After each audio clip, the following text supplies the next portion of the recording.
Today's first speaker will be our immediate past president, Teresa Marchese. Teresa is the owner of Right at Home in-home care and assistance agency. Previously, she has been an international business consultant, marketing manager, and operations manager. She's unmarried, has no children, but does have a 14-pound cat named Enzo. She's lived in Rancho Santa Margarita since 1998. Teresa enjoys snorkeling and gardening, reading, cooking, and entertaining. Her burning desire is to reach $2 million in revenue in 2012. And she holds 2 master's degrees and speaks Spanish fluently. And Teresa's key to success is developing and empowering the people that work for her. Please welcome Teresa Marchese. First of all, I'm going to start with a little about me. I studied in Spain.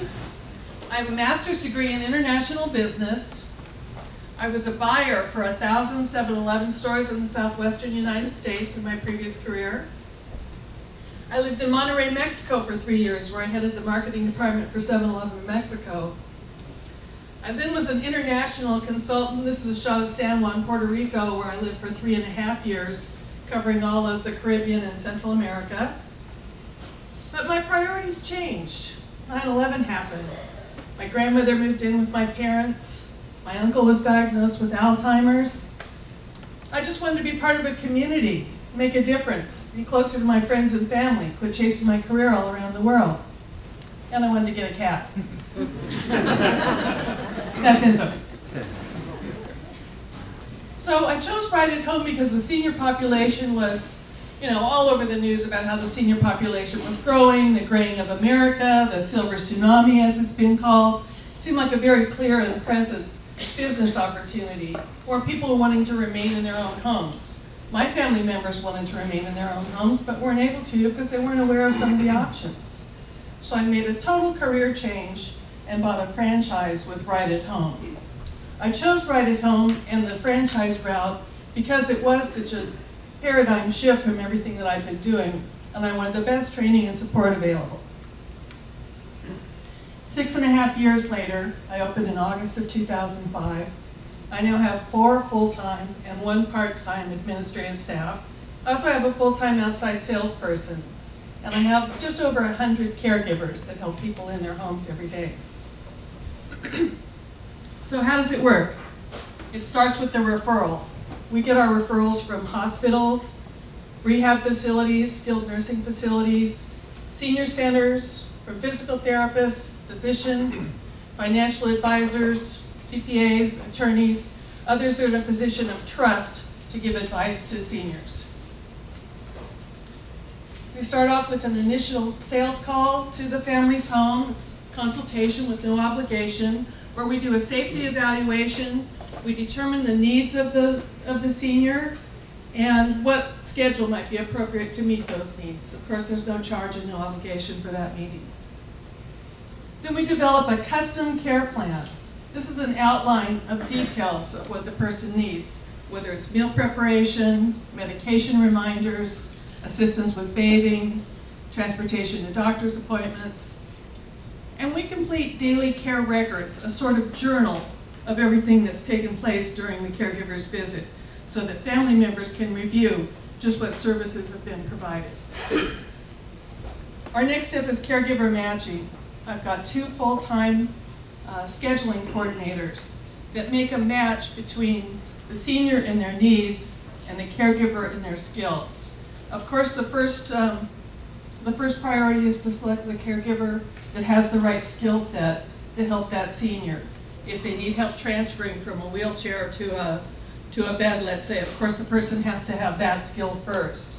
But then we look for finer matching in terms of personality, interests, and even languages spoken. And then our final step in this is our care supervision, our quality assurance. I have a nurse that makes unannounced visits all throughout the day to our different caregivers that are on duty. And she's there to support them and make sure that the scope of care is still within the plan of care that we've developed. So who can we help? healthy seniors that just cannot drive and need help with transportation, seniors with memory impairments, people with spinal cord injuries, people recovering from any surgery. And where? In a private home, in an assisted living community, a rehabilitation facility, a skilled nursing facility, or even a hospital. You might wonder, what would caregivers do in a hospital? A lot of time family members don't want their loved one to be alone. They don't know if someone comes when that button is pushed. They have a caregiver sitter on duty. They're assured that all the time that they can't be there, the caregiver is making sure that the nurse is right there when something is necessary to help the patient. We're available 24 hours a day, 7 days a week, but we can provide just a short 2-hour bath visit, or just stop in and make a meal and do a load of laundry, so it doesn't have to be full-time care.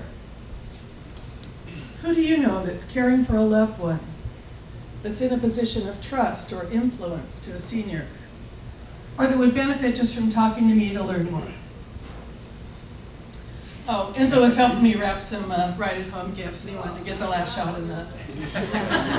Any questions? Robert.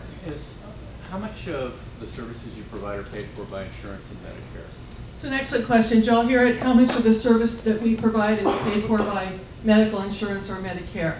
Zero. Zero. Yeah. The services that we provide are by definition non-medical, even if there's a medical condition that makes the service necessary, like paralysis caused by a stroke.